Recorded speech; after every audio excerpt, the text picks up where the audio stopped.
Avon Resources Limited is a gold exploration company with significant projects in British Columbia and the Yukon, trading on the TSX Venture Exchange, symbol ABN, and the OTCQB, symbol ABNAF. Surrounded by world-class gold deposits and mines, Avon's 23,000 hectares Forest Kerr Gold Project is located in the heart of the Golden Triangle in northwestern BC. For more information, visit us at avonresources.com. You're listening to HowStreet.com radio, available online at TalkDigitalNetwork.com. Welcome to HowStreet.com radio, the online source for market opinions. Here is Jim Goddard. My guest is Hilliard MacBeth, author of the second edition of the book When the Bubble Burst, Surviving the Canadian Real Estate Crash. He's also a portfolio manager and financial advisor in Edmonton. His website, MacBethMcLeodGroup.com. Welcome back to the show, Hilliard. It's my pleasure to be on. Hilliard, cryptocurrencies, it seems, are making headlines every day. This time, not for a dramatic increase, but for a bit of a crash after somebody took $6 billion out of the Bitcoin account. Yeah, the price, I guess, got to $1 trillion and it's down about 20% since then. So Elon Musk's tweet gets the blame. He said that Bitcoin looked a little bit pricey after he bought some in January with not in his own account, but in the Tesla account, $1.5 billion, because Tesla had a bunch of cash built up in its company, so they splurged and bought $1.5 billion in Bitcoin. So it's crazy. I mean, it's one of those things where because it doesn't actually have a value in terms of use for transactions or other things like that, it's still in the infant stage. The current market is very volatile and more just a function of how many speculative buyers and how many sellers there are. It's not really based on usage. Well, based on other markets, the amount in Bitcoin's pretty small, and $6 billion may sound a lot to the average person, but that's enough to manipulate it pretty handily.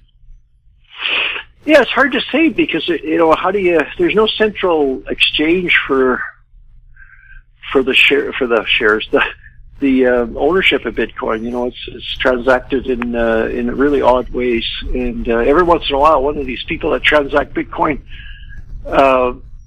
turns out to have a problem with their computer, or there's a fraud or something like that, and there's a total of 18 million Bitcoin outstanding, and 4 million of them, almost 25% of them, have disappeared because either people have lost them or they can't remember their password or whatever. So it's, I think it's got a long way to go. Well, I know the Bitcoin promoters say it's better than gold and silver. Is it? I think gold is so well established over the centuries, and some of the biggest holders of gold in the world are the government of the United States and the government of France. So Russia's got a lot of gold. Canada sold all its gold. Unfortunately, the government of Canada did. So those kind of powerful entities in the form of major governments that provides a lot of backing for something that like gold. It could be used for value and for exchange. Bitcoin doesn't have that backing. It's basically got a lot of enthusiastic people. Some of them are very wealthy if they bought early, but they're not like the government of France or the government of the United States.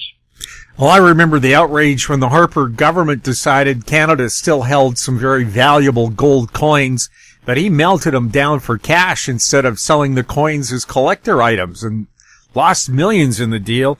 Why are countries like China and India and Russia trying to pile up as much gold as they can, whereas Britain and Canada sold off their gold? I don't know the answer. I mean, it happened at different times. So Canada started moving out of gold a long time ago, and maybe they were thinking that there's quite a few gold mines in Canada, so they could always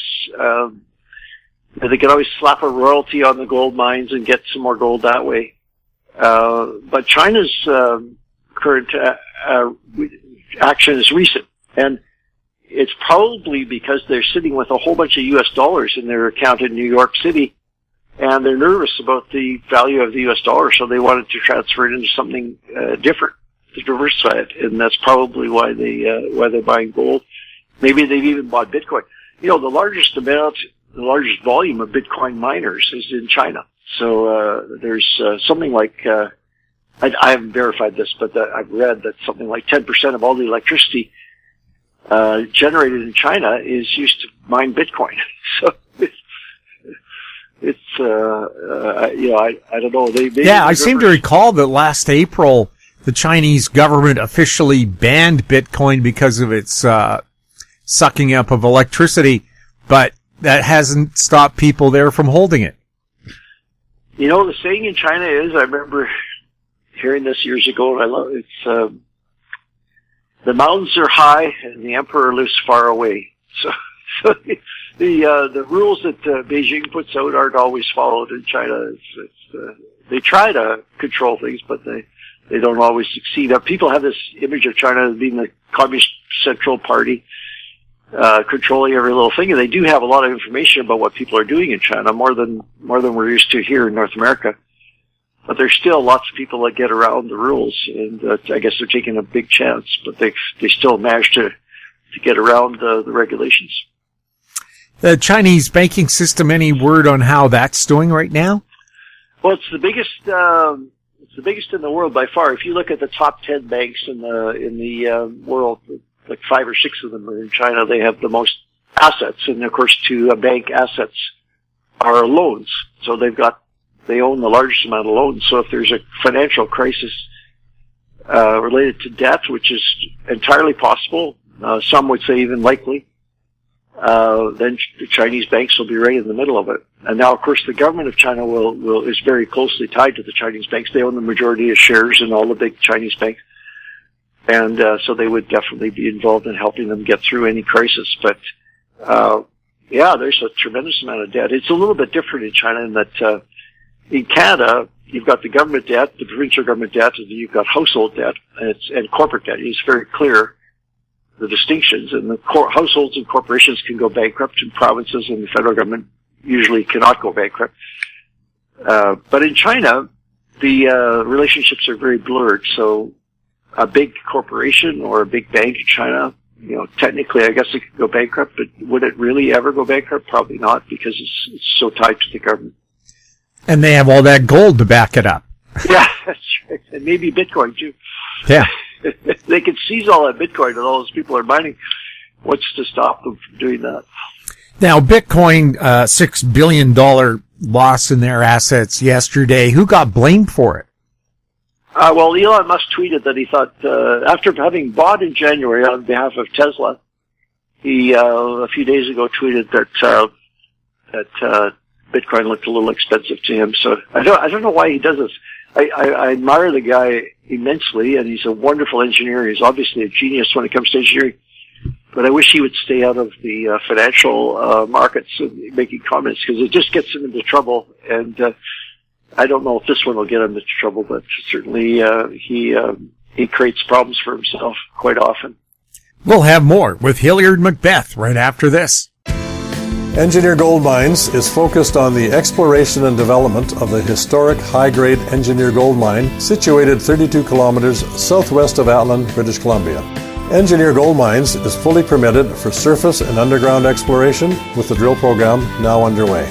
Engineer Gold Mines Limited trades on the TSX Venture Exchange, symbol EAU.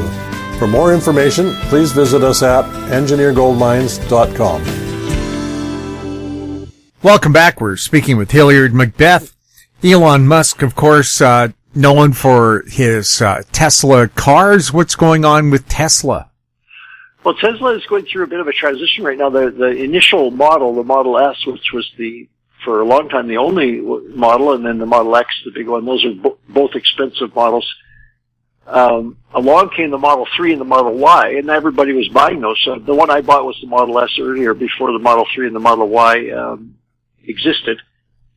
And so sales of the Model S have really plummeted. And so he's announced that there's going to be a rebranding or a refurbishment, a refreshment of the Model S model coming out in the fall. It's going to be called Plaid, and there's going to be Plaid Plus as well. The Plaid Plus is the one that's delayed to the fall. I think the Plaid might be available next month. And the Plaid Plus is the one I've got my eye on. It's going to have a range of over 800 kilometers. So my current car is about 480 kilometers range, and this will be a substantial increase to over 800.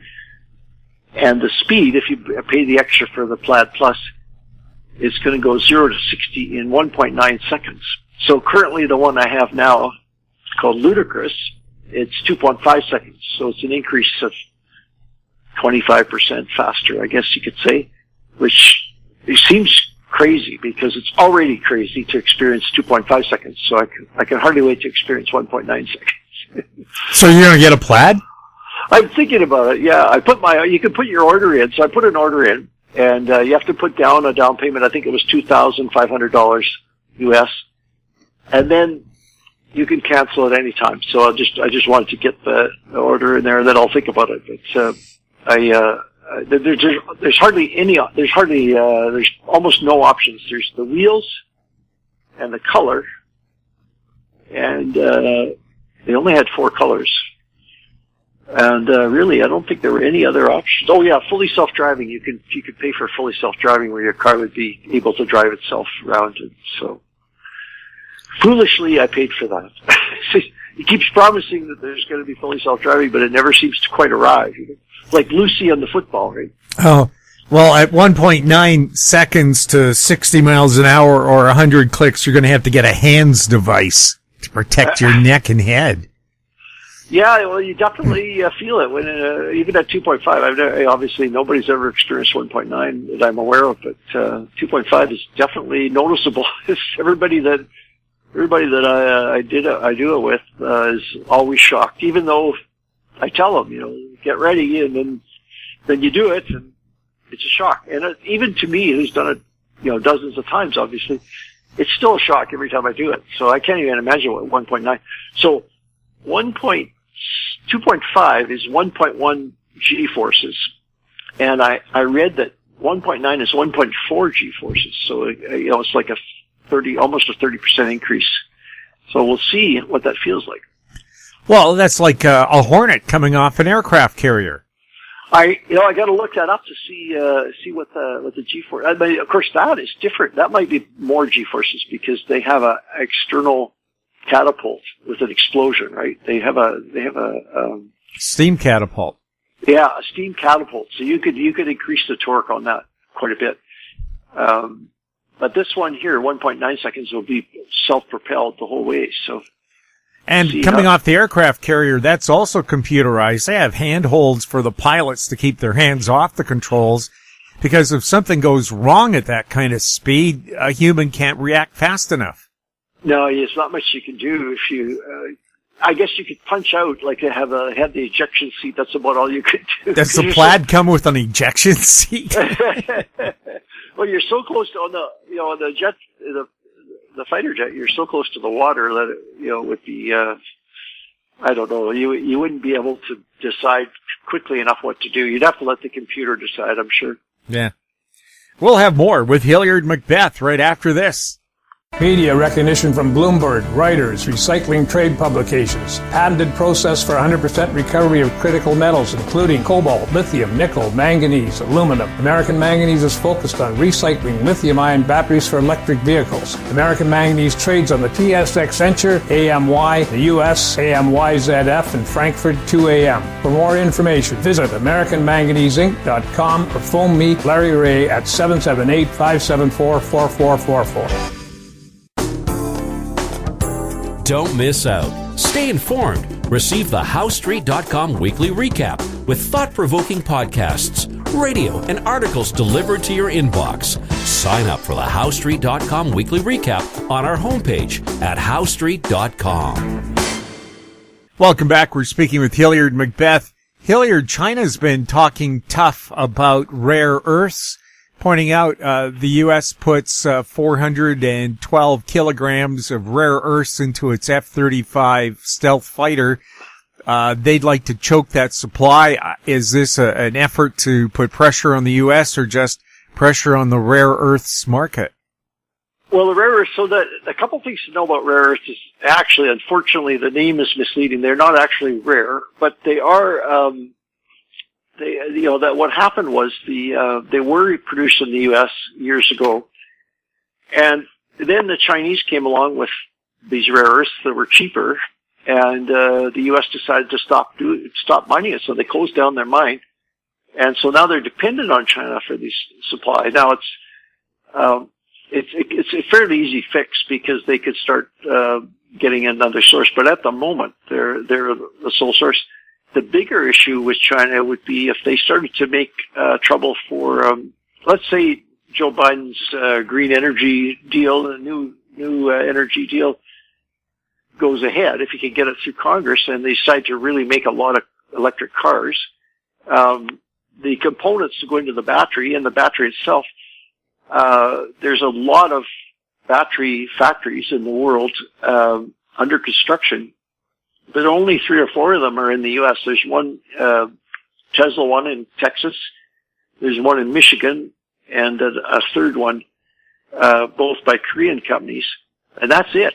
Whereas in the U.S., in China, there's 120 of them either operating or under construction, and they need things like nickel, cobalt, lithium, and a bunch of other stuff to work. So the U.S. has put itself and Canada as well, in a tough spot. Europe, on the other hand, is moving ahead pretty quickly with battery factories. Tesla has one in Germany, and there's a whole bunch of German companies that are working on manufacturing batteries, sometimes in cooperation with the Chinese.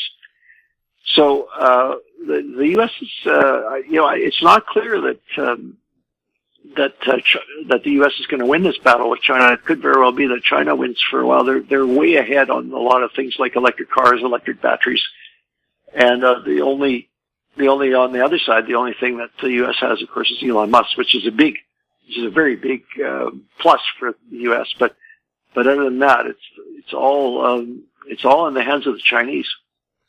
Well, Canada has started some rare earth projects. Saskatoon is going to be a headquarters. Quebec has some production facilities, I think, coming on. Should Canada be going big on rare earths, considering our country has the biggest deposits on the planet? Yeah, I mean, they could develop them. And, the reason the U.S. shut down there was because it wasn't economic. Like, you're spending more money to get them than they were selling for. But if the price goes up, it's like the supply of lithium. There's this huge surge coming in electric cars, obviously. And all of the batteries are going to use lithium. There has so far been no substitute found for lithium. So it would make sense, but because the price of lithium, and there was a bit of an oversupply, and the price was low for the last couple of years, the number of mines that are under construction for lithium is very tiny compared to the future demand. So there's a looming shortage of lithium, looming shortage of nickel, looming shortage of copper. If even half of the planned factories are built to produce electric cars and batteries for electric cars and batteries for storage as well. Everybody knows that the wind doesn't always blow and the sun doesn't always shine. So we saw it in Texas.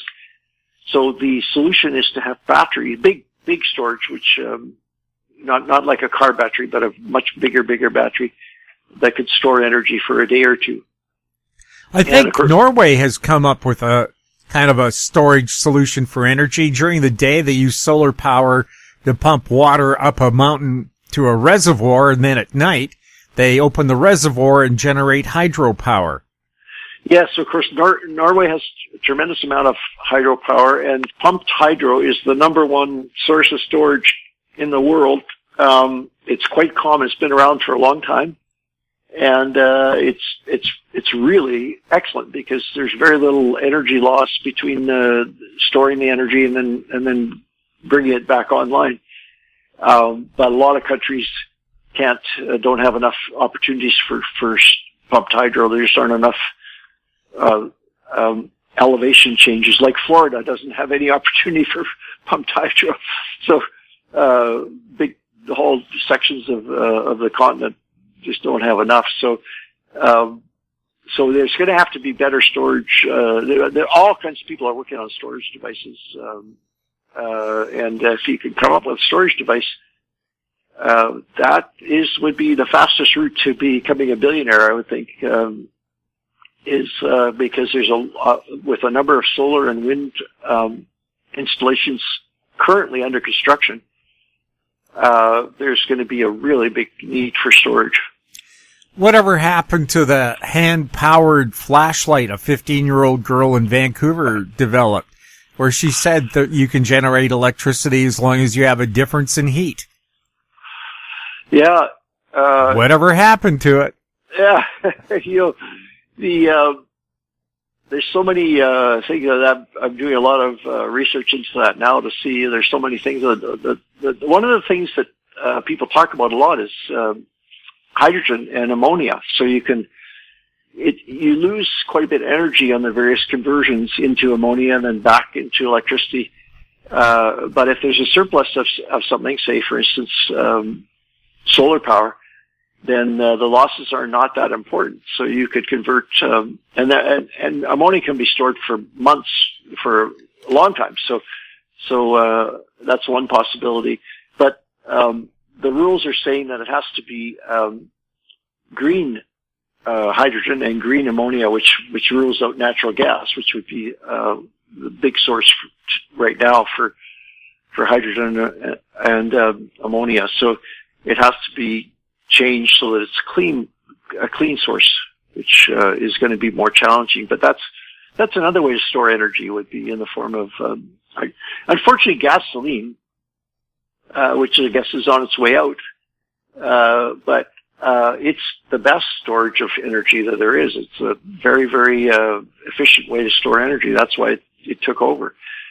But the replacements are not as great. They all have problems compared to gasoline. Couldn't you put gasoline into a fuel cell and extract its energy that way instead of burning it?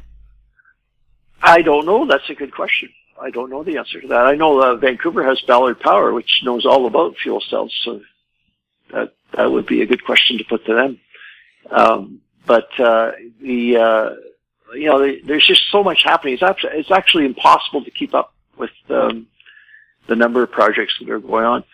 But getting back to the rare earth and the other less rare things like copper and nickel and all that, that's a looming challenge of immense proportions, because there just haven't been that many mines developed in the last 20 years.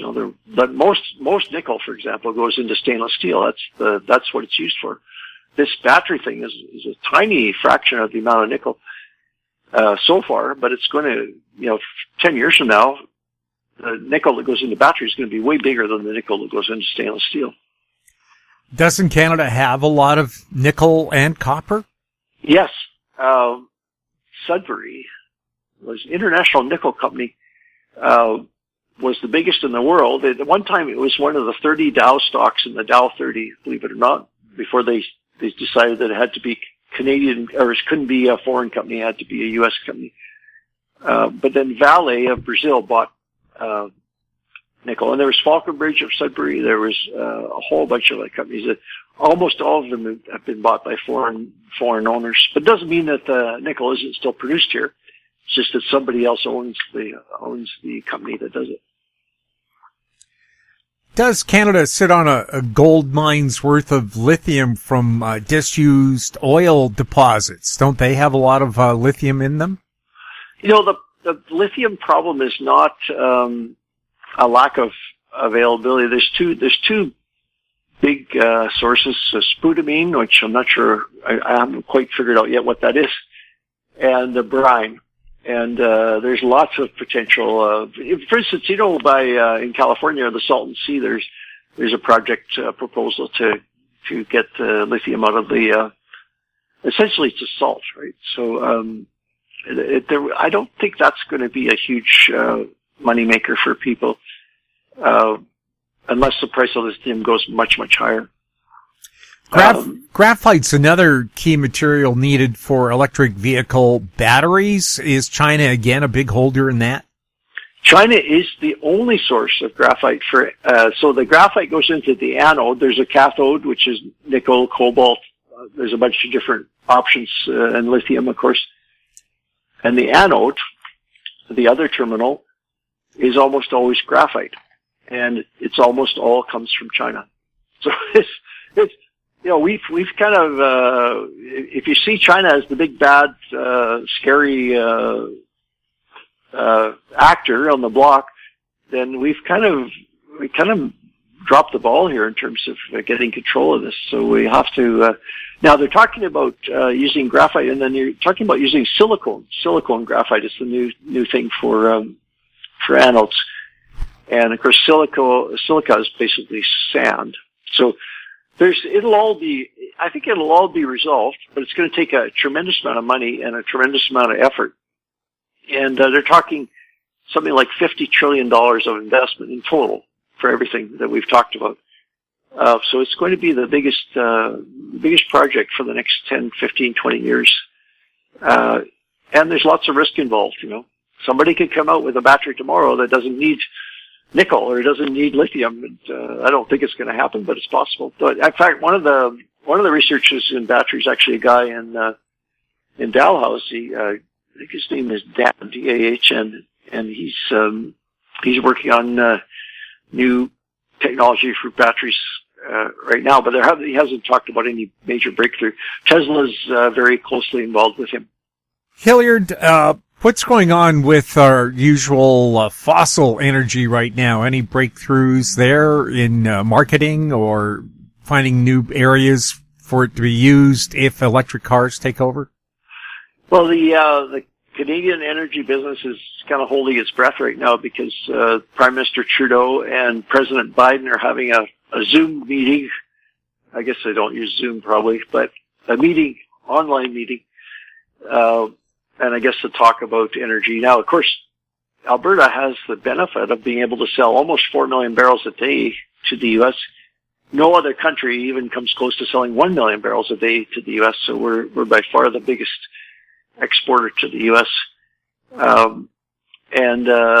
The security of supply worked pretty well compared to Texas, where in the cold snap, they weren't able to get their natural gas delivered. But we had last year was a terrible year for oil companies. The stock market was down 40% in the index of the energy stocks, but we've had quite a rebound so far in January, February, because the price of oil has gone back up to $60 a barrel. But in the long run, it's a problem because the trend is towards lower demand, and it's not like there's a shortage of oil anymore in the world. Hilliard, thank you so much for chatting with us. Nice to be on your show again. My guest has been Hilliard MacBeth, author of the second edition of the book, When the Bubble Burst, Surviving the Canadian Real Estate Crash. He's also a portfolio manager and financial advisor in Edmonton. His website, MacBethMcLeodGroup.com. You can find him on Twitter at HMACB. If you have any questions for Hilliard or any of our other guests, you can send them to info@HowStreet.com. Our YouTube channel is Talk Digital Network. Find us on Twitter at House Street. We're also on Facebook. I'm Jim Goddard. Thank you for listening. Comments made on HowStreet.com radio are an expression of opinion only and should not be construed in any matter whatsoever as recommendations to buy or sell any financial instrument at any time. Available online at TalkDigitalNetwork.com. HowStreet.com radio is a production of House Street Media Incorporated.